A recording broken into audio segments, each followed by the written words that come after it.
కానీ బంగారం కోసమే నా మీద అటాక్ చేశారని, తప్పించుకోవడం కోసమే తిరగబడ్డానని గుండమ్మ చెప్పింది కదరా. వదిన అబద్ధం చెప్పింది అనిపిస్తున్నానా? నాకోటి అనిపిస్తుంది మనవడా, నా అంచనా ప్రకారం ఈ పని ఎవరు చేయించారో తొందరలోనే తెలుస్తుంది. కానీ ఎవరినో కాపాడటం కోసం తన అబద్ధం చెప్పినట్టు అనిపిస్తుంది. సరే, ఈ విషయం వదినతో ఎవ్వరూ మాట్లాడకండి. సమయం చూసి నేనే వదిన్ని అడిగి నిజం తెలుసుకుంటాను. పదండి. పదండి.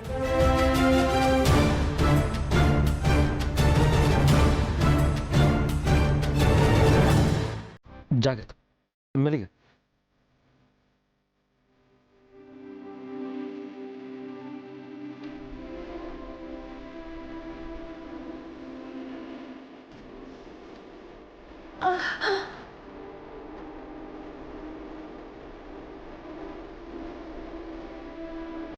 అమ్మా, నేను జ్యూస్ తీసుకొస్తాను. ఏమండి? వద్దండి, నేనే చూసుకుంటాను.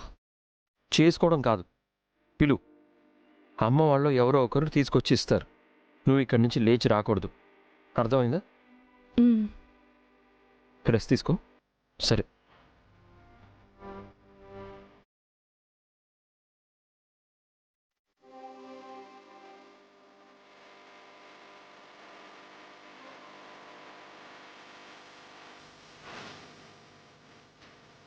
లేచి రాకు, ఓకేనా?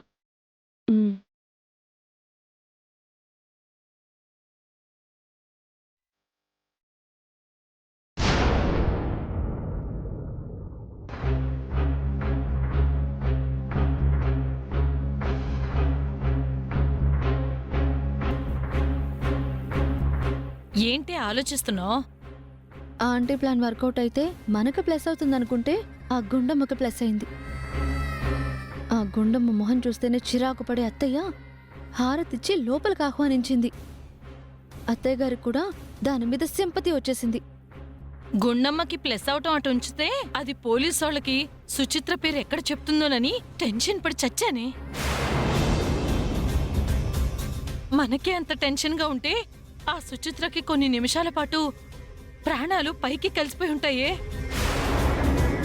ఈ దెబ్బతో ఆ సుచిత్ర మొత్తానికి సైలెంట్ అయిపోతుంది. అదే జరగనివ్వకూడదు. ఆ భయాన్ని ఆంటీకి కలగనివ్వకూడదు. ఆ గుండమ్మని దెబ్బ కొట్టడానికి దీనికంటే ఒక పెద్ద ప్లాన్ చేయమని ఆంటీని మోటివేట్ చేయాలి మనం. సరే పద.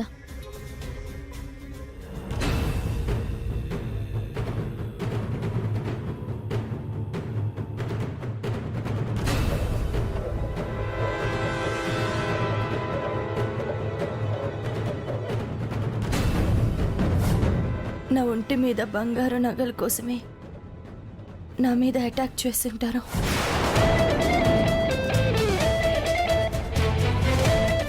ఆవిడ కేసు వేసింది అధికారం కోసమో, తన భర్త మీద గెలవడం కోసమో కాదు.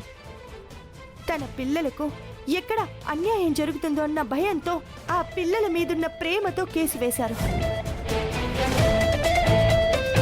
అదేంటి మేడం, మీరు ఎంటర్ అయినప్పటి నుంచి వాళ్ళ భార్యాభర్తల మధ్య గొడవలు మొదలయ్యాయని ఆవిడ అంటుంటే మీరు ఆవిడ్ని సపోర్ట్ చేసి మాట్లాడుతున్నారు?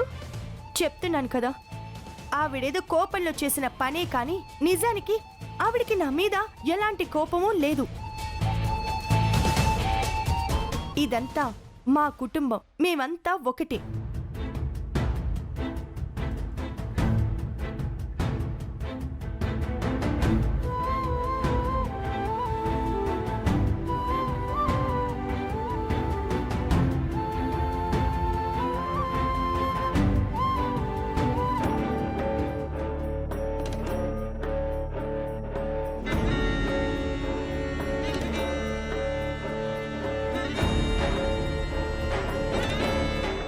కంటెంట్ అలా ఉంది.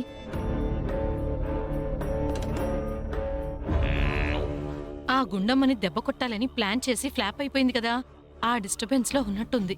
అంతేనంటావా? అంతేనే. ఈ ప్రసున్నంబ లెక్కంటే దేవుడు రాతలాంటిది, తిరుగుండదు. సరే సరే, పద పద, ఎంకరేజ్ చేద్దాం, పద.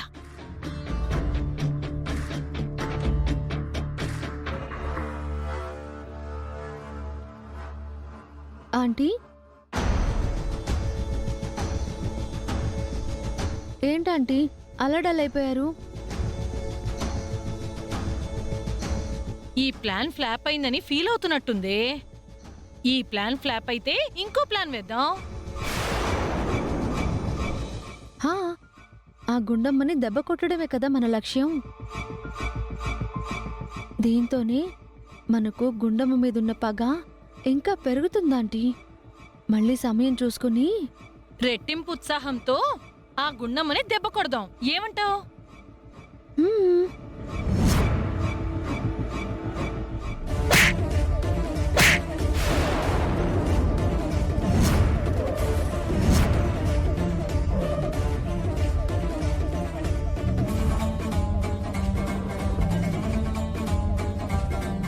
ఆంటీ, ఎందుకే దాని కొట్టావ్? మీరసలు మనుషులేనా?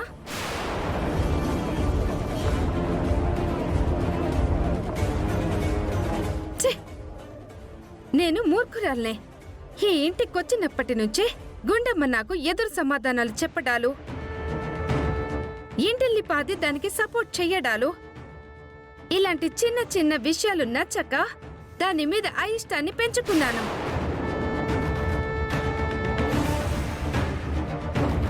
మేము కన్స్ట్రక్షన్ బిజినెస్ స్టార్ట్ చేసిన రోజు వచ్చిన ప్రాబ్లం ఏంటో నాకు తెలుసు. అది సాల్వ్ చేసింది గుండమ్మేనని నాకు తెలుసు. అక్కడికి మా ఆయన పదే పదే చెప్తున్నాడు. ఆయన ఆ గుండమ్మ మంచితనం గురించి నేనవేం పట్టించుకోకుండా బిజినెస్ లో 50% షేర్ ఇచ్చారని కోర్టు దాకా వెళ్ళాను.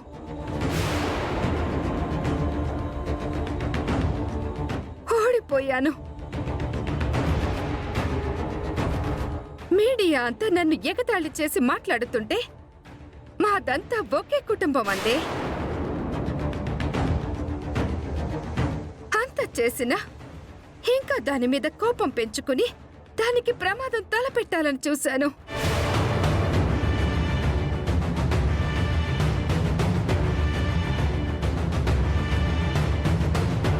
ఇదంతా చేయించింది నేనేనని ఆ గుండమ్మకి తెలుసు. కానీ ఆ విషయాన్ని పోలీసులతో చెప్పుంటే నా బ్రతకేమై ఉండేదే?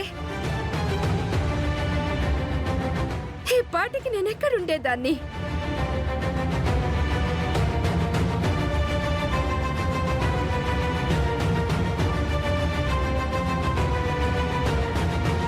అరే, నేనంటే బయట నుంచి వచ్చిన దాన్నే. నువ్వు సొంత చెల్లెలివి, తోడి కోడలివి. నీకెందుకే గుండమ్మ మీద అంత కక్ష? ఎవరి ప్రాబ్లమ్స్ ఎవరికి తెలుస్తాయా ఆంటీ? నోరు మూయవే.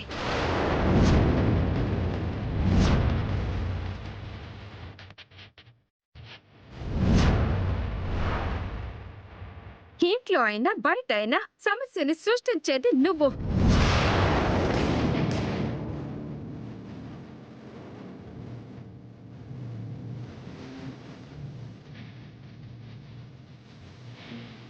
వాటిని సాల్వ్ చేసేది ఆ గుండమ్మ. ఇప్పటి వరకు నువ్వు చేసిన వెధ పనులన్నీ ఆ గుండమ్మ బయట పెట్టుంటే నీ బతుకు ఎలా చచ్చినా ఆ గుండమ్మకే ప్రాబ్లం ఉండేదే కాదు.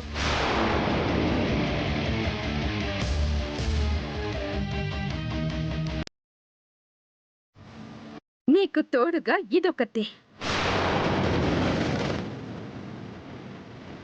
ఏమే, ఏదో బీరకాయ పీచు సంబంధం అని చెప్పి చుట్టం చూపుగా వచ్చావు. ఇక్కడే సెటిల్ అయిపోయావు.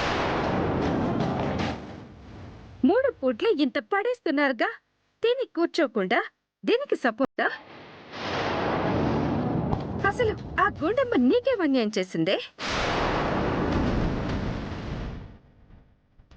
ఇది నేను ఫ్రెండ్స్ కదా, ఫ్రెండ్షిప్ కోసమని. నిన్ను ఛీ! నేను గుండమ్మ విషయంలో ఆలోచించింది ప్రతిదీ తప్పని తెలుసుకున్నాను. గుండమ్మ మనస్తత్వం ఏంటో, తన అనుకున్న వాళ్ళని అది ఎలా చూసుకుంటుందో ఇప్పుడు అర్థం చేసుకున్నాను. నేను మారాను. మీరు కూడా మారండి.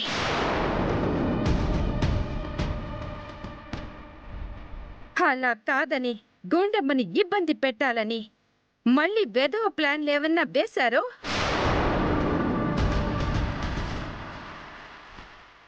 మీరు చేసిన పనులన్నీ గుండమ్మ అందరికీ చెప్పకపోవచ్చు, కానీ నేను చెప్పేస్తాను.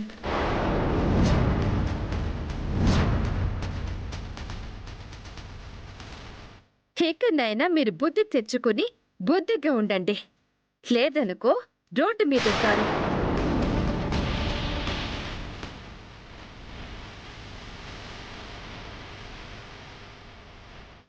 ఇప్పుడే నేను వెళ్ళి నేను చేసిన తప్పులన్నింటికి గుండమ్మని క్షమాపణలు అడుగుతాను.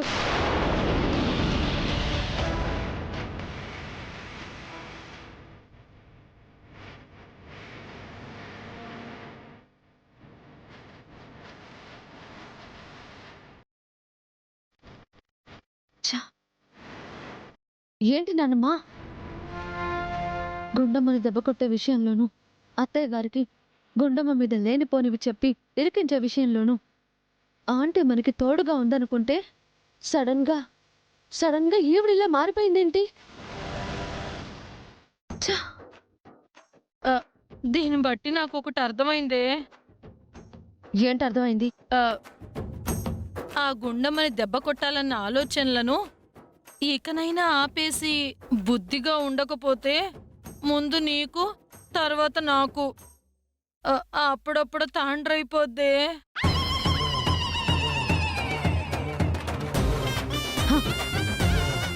ఆవిడ మారిపోతే నేను మారిపోవాలా? రోడ్డు మీద పడే వరకు మారవు నువ్వు. ఏంటి?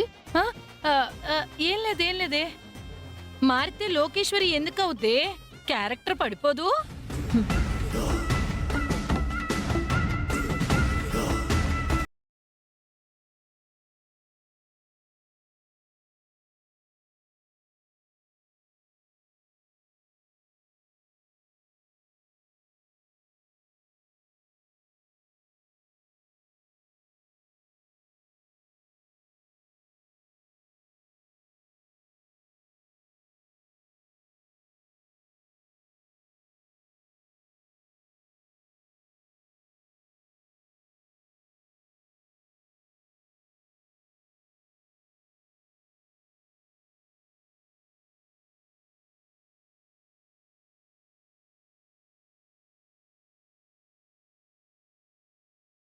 కూర్చోండి.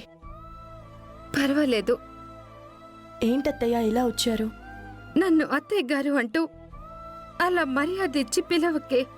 నాకు చాలా బాధగా ఉంది. అదేంటత్తయ్యా, నేనెప్పుడు మాట్లాడినా మీ మాటలకి విలువివ్వట్లేదు, గౌరవం ఇవ్వట్లేదు అని బాధపడేవాళ్ళు ఇప్పుడు గౌరవం ఇస్తే బాధేస్తుంది అంటున్నారేంటి? అప్పుడు నాకు గౌరవం ఇవ్వట్లేదు అన్న మాట మూర్ఖత్వం.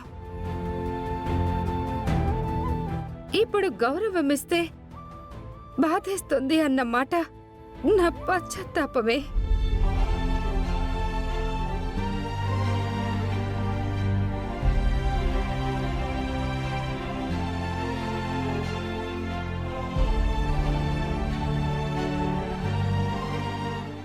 ఏమైందత్తయ్యా?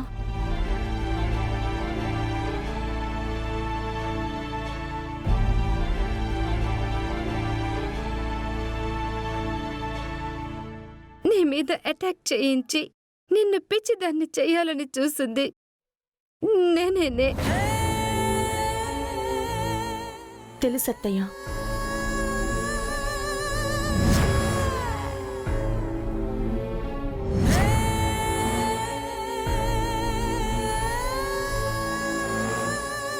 నీకు తెలుసన్న విషయం కూడా నాకు తెలుసు.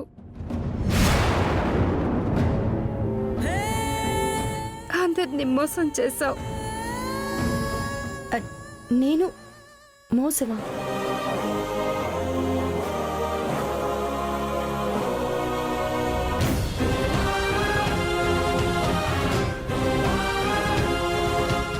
పని చేసింది నేనేనని ఇంట్లో అందరికి ఎందుకు చెప్పలేదే?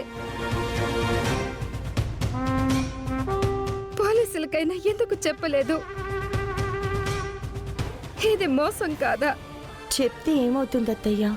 నా దుష్ట బుద్ధి అందరికీ తెలిసేది కదా. దానివల్ల నాకొచ్చే లాభం?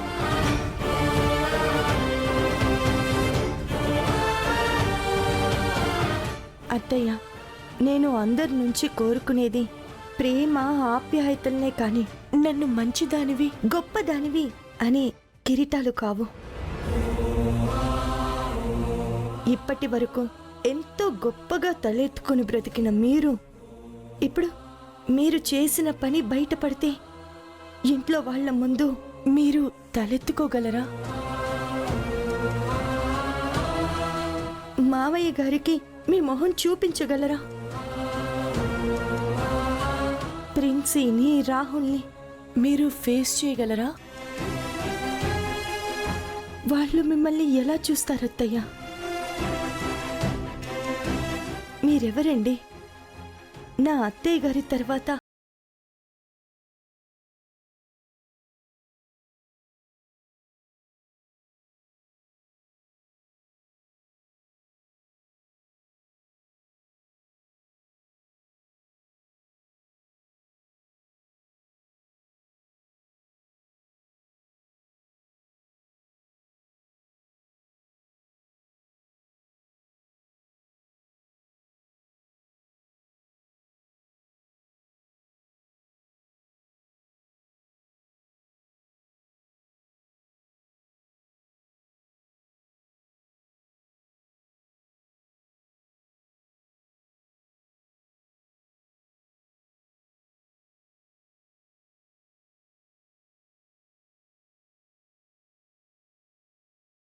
కనిపించింది.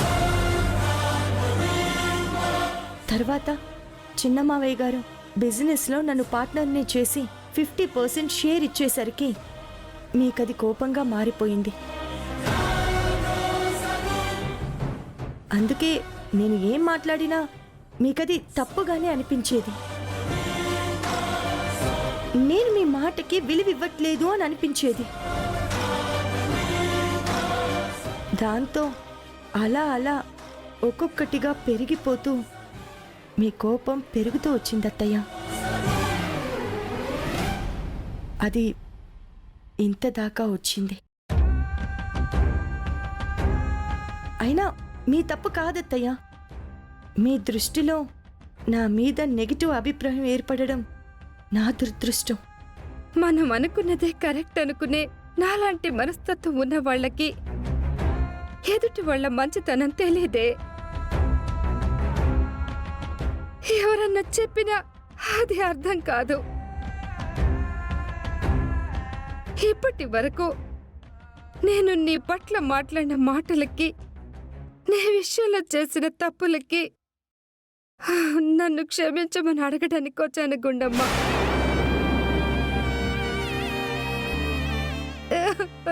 నన్ను క్షమించు. అయ్యో అత్తయ్య, ప్లీజ్ అంత మాట అనకండి. నాకు చిన్నప్పుడే మా అమ్మ దూరం అయిపోయింది. కోడలుగా ఈ ఇంట్లో అడుగు పెట్టిన తర్వాత అత్తయ్య గారిని మా అమ్మ అని అనుకుంటున్నాను. ఇప్పుడు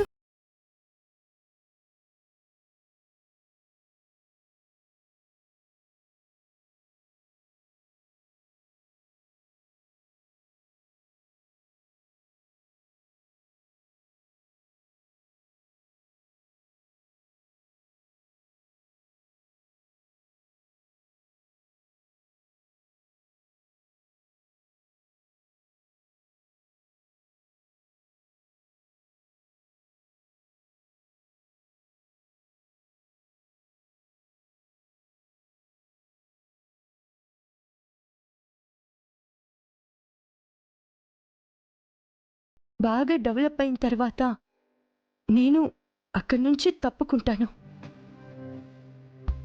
నా వాటాగా నాకిచ్చిన 50% షేర్ తిరిగి మీకే రాసి ఇచ్చేస్తాను.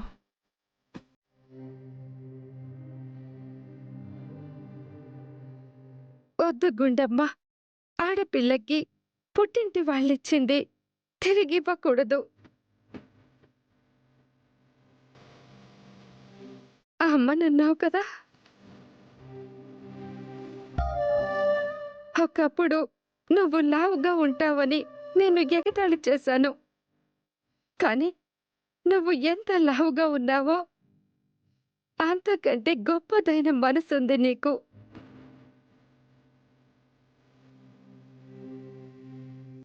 నువ్వు నిండు నూరేళ్ళు పిల్ల పాపలతో చల్లగా ఉండాలి గుండమ్మ.